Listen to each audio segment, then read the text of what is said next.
si je t'aime, regarde à toi. La croyance, c'est la manière d'accéder à ce qu'on ne connaît pas. C'est donc un défaut de connaissance. La foi, c'est une manière d'accéder à ce qu'on connaît déjà, mais qu'on n'arrive pas à prendre au sérieux. Je pense qu'une fois de plus, la comparaison érotique est éclairante.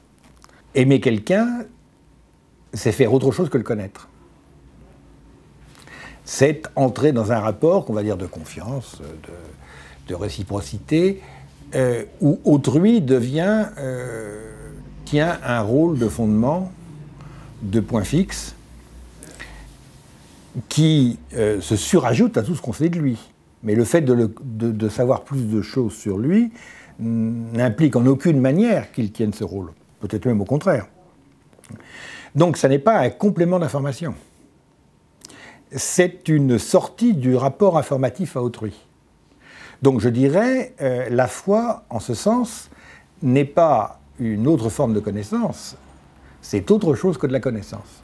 Avoir foi en Dieu, c'est considérer non seulement que Dieu est connaissable, je ne dirais pas plus et pas moins que la personne avec laquelle vous faites votre vie. Qui après tout vous connaissez, mais vous ne connaissez aussi pas. Bon. Mais la question n'est pas là.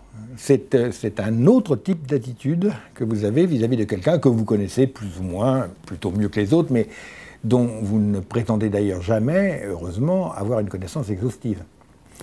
Tandis que, je dirais, la croyance, c'est quand on n'a pas de science, on se rabat sur une croyance plus ou moins raisonnable. Donc pour moi, la contradiction entre la raison et la foi, c'est une plaisanterie. Enfin, je veux dire, les gens ne savent pas exactement ce qu'ils veulent dire. Évidemment, il n'y a pas de contradiction. Ça n'est pas du même ordre. Et Descartes est un très bon exemple des ambiguïtés d'une entreprise métaphysique. C'est-à-dire, Descartes, d'une part, est celui qui, plus que saint Thomas d'Aquin, et beaucoup plus que saint Anselme, établit la problématique des preuves de l'existence de Dieu.